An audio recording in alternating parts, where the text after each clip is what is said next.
మొదటి వారంలో అసెంబ్లీలో బీసీ కులగణన మీద అదే విధంగా మాదిగల వర్గీకరణ మీద సభను పెట్టబోతున్నాం. నీకు చేతనైతే చిత్తశుద్ధి ఉంటే సభకు రా, చర్చ చేద్దాం. నువ్వా మేమా తేల్చుకుందాం.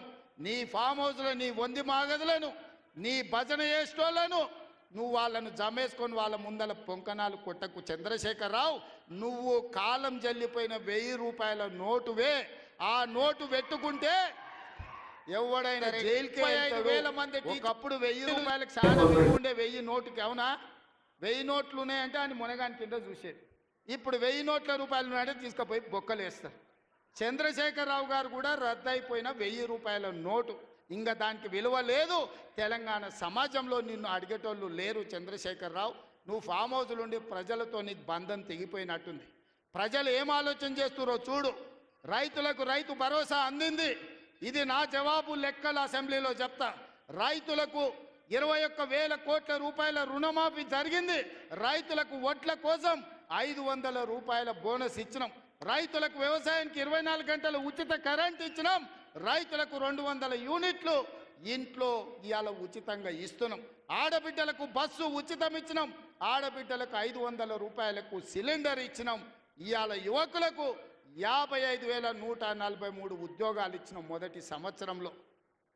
ఒకవేళ మమ్మల్ని అభినందించడానికి నీకు మనసు రాకపోతే అదే ఫామ్ హౌస్లో అట్లే వండుకొని ఉండు. నిన్నెవ్వరు అడుగుతలేరు, కడుగుతలేరు, కొడతలేరు. కాబట్టి ఇవాళ ఇన్ని రకాల సంక్షేమ కార్యక్రమాలు ముందుకు తీసుకొని వెళ్తున్నాం. చంద్రశేఖరరావు గారు, నువ్వు రా అసెంబ్లీకి. ఎందుకంటే నాకు గద్దర్ ప్రోగ్రాం ఉంది, ఇంకా చాలా విషయాలు చెప్పాలి.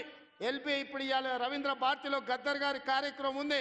అర్జెంటుగా నేను బయలుదేరాల్సి వస్తుంది కాబట్టి మిగతా వివరాలు గద్దర్ వేదిక మీద చెప్తా. ఆ తర్వాత అసెంబ్లీలో చెప్తా. ఇంత పెద్ద కార్యక్రమాన్ని ఏర్పాటు చేసి అద్భుతంగా నిర్వహించిన పెద్దలందరికీ, ముఖ్యంగా ప్రాణ సమానులైన కాంగ్రెస్ పార్టీ కార్యకర్తలందరినీ మనస్ఫూర్తిగా అభినందిస్తున్నా. రాబోయే ఎన్నికలు మీవే. శంకర్కు ప్రతాప్ రెడ్డికి ఆదేశాలు ఇస్తున్నా. వార్డు మెంబర్లు, సర్పంచులు, ఎంపీటీసీ, జడ్పీటీసీలను గెలిపించుకునే బాధ్యత వాళ్ళదే. ఇల్లు తిరుగుతారు, మిమ్మల్ని గెలిపిస్తారు, మిమ్మల్ని నాయకులను చేస్తారు. గ్రామాన కార్యకర్తలకు నా విజ్ఞప్తి, రేపు సర్పంచ్, ఎంపీటీసీ, జడ్పీటీసీ ఎన్నికలు 100% మనం గెలవాలని తెలియజేస్తూ